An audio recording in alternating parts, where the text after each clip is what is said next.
Hey friends, I hope the morning's treating you well. Hope you got your coffee. I left mine inside, but I've had plenty. I was talking with some friends of mine in Nashville, some guitar playing friends of mine in Nashville, and we started talking about that age old, tired debate: is tone really in the hands? And if we talked about it after a while, I think I came to a little bit of an understanding. I made this point that I think I might be onto something. A lot of people, will say mostly older people, who talk about tone being in the hands. I kind of believe that for the most part.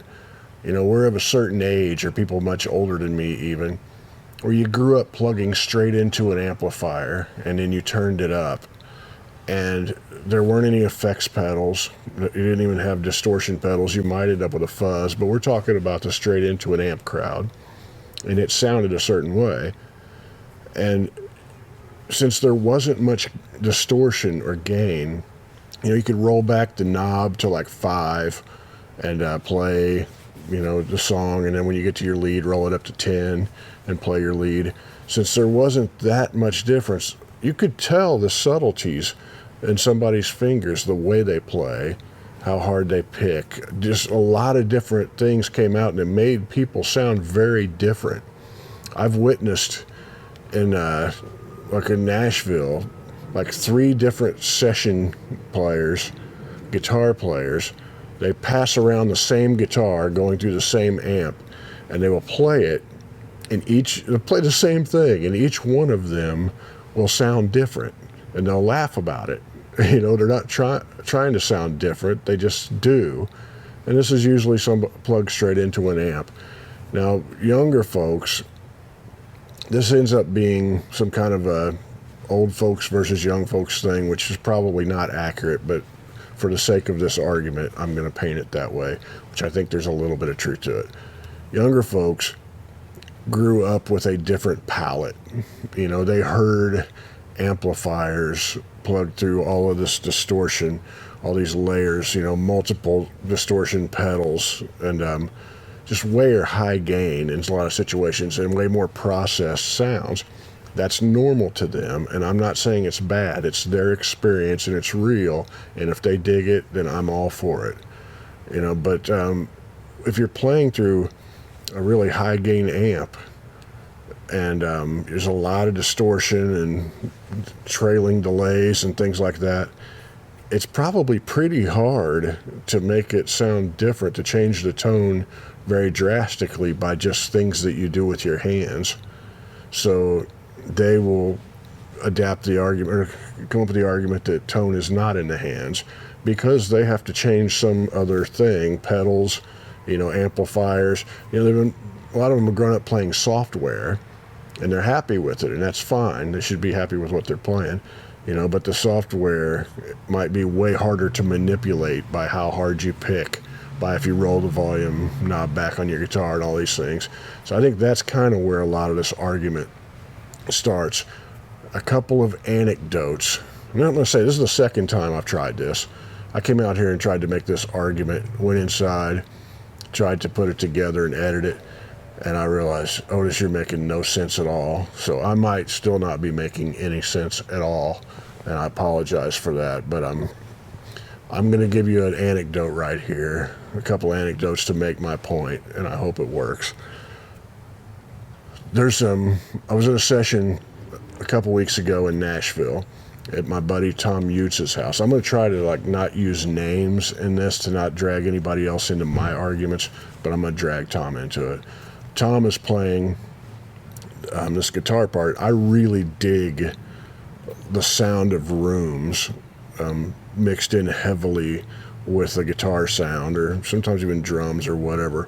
Like that immediate slapback, although it's not like the Sun Records traditional slapback where it's shorter than that and you just kind of hear it, and it really brings all this air, and I like the sound of it.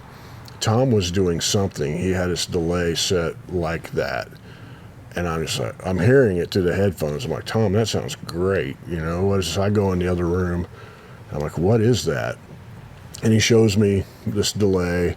And I'm just like, man, that thing sounds great. And he switches to a couple other delays, and I didn't like them as much. This one had magic, the way he had it set. I took a picture of it.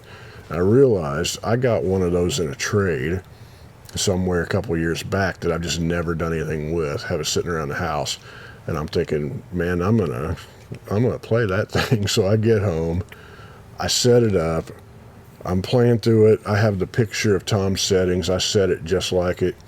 I'm playing it. I'm playing like similar guitar through like same sort of amp, and I'm playing the same licks, and it's kind of meh to me. I'm not really digging it. It sounds good, but it's not magical like Tom's was. And I started, well, what the hell's up with that? And I think about it. I think the only thing that's really different is Tom is a phenomenal guitar player. And he's 10 or 100 times better than me. And that's the difference in Tom's hands. He played it. It just came to life. And when I play it, it sounds good, but it didn't have that magic. And it's a good lesson. I came back and I told Tom that. And he's like, I don't know. And he's humble. It's part of why he's great. But that's one anecdote. Another anecdote, argument to make my case. When I was touring with Ian Hunter over in the UK, I did a month with him, and his guitar tech, who I will not name, great guy who I really, really dug, but he didn't want any limelight at all. Didn't even want his picture taken, so I respect that. So I spent a lot of time listening to his stories. He had great stories. And one of the stories that he told, I hope I'm not giving up anything here, but he worked for Brian May for a while and was Brian May's guitar tech. And he said during sound checks, some of the greatest guitar players alive would show up. These famous guitar players, sometimes just famous, sometimes great, would show up, and they'd love to play through Brian's guitar rig. Who wouldn't? And Brian May has that thing where, he's playing through like high watts or Voxes. I can't remember. It's probably Voxes now, and he'd have the treble booster going into it, like the dark amp treble booster that would kick it the front end, and then he would roll his he's got homemade guitar for one, but he would roll the volume knob back to 3. It's kind of his thing, and he'd always play with it on 3 on his guitar.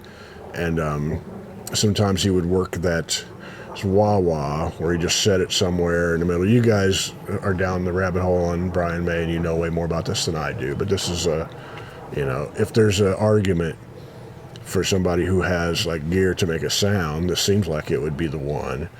And these guitar players would show up, and they would put on Brian May's guitar and play through his rig, and all excited because they're about to sound like Brian May, and they would play, and then slowly you'd kind of see the realization come over them.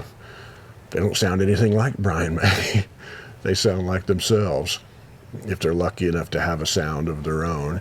And there's so much about Brian May's sound in his phrasing, so much about that people don't always think of. And it's not really the gear, because there's other people that would play through similar rigs in their bands and have completely different sounds. But I remember Judas Priest would use the treble boosters in the Marshalls, and they sound way different, But fast forward, if that's a very super high gain, modern software based thing, maybe it would be hard to not sound like whatever the software sounds like. I don't know. But that always stuck with me, the realization in all of those guitar players about how it really is in Brian May's hands. And one other anecdote, the last one I'll leave you with, is I met an engineer years ago who was fortunate enough to engineer some Stones session for like a week. And Keith would pick up all kinds of different guitars, and he would go ahead and start playing them, and it pretty much sounded like Keith, every single one.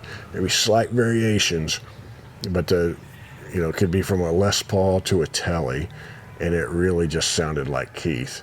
Might be a little brighter, might be a little more low end on one, and it was kind of a joke around the session. Why are you changing guitars, Keith? You just sound like yourself. And I think that generation, like the classic rock to the early rock and roll generation, grew up with very simple, a lot of simple rigs, a lot of people playing straight into amplifiers. And I think that's why people think of the tone is in the hands, because you can just change it. Things change a lot by just, different people on the same rig. I hope I've made some little point. And it's one of the many areas in life where people are arguing past each other. We're not even have the point that we're trying to argue. We don't realize that in our mind is a completely different point than the other person. We're just arguing past each other. I think that might be one of those. And it's something extremely important in life, like guitars, so we need to figure this out. 'Cause there's nothing more important than guitars and amps and such.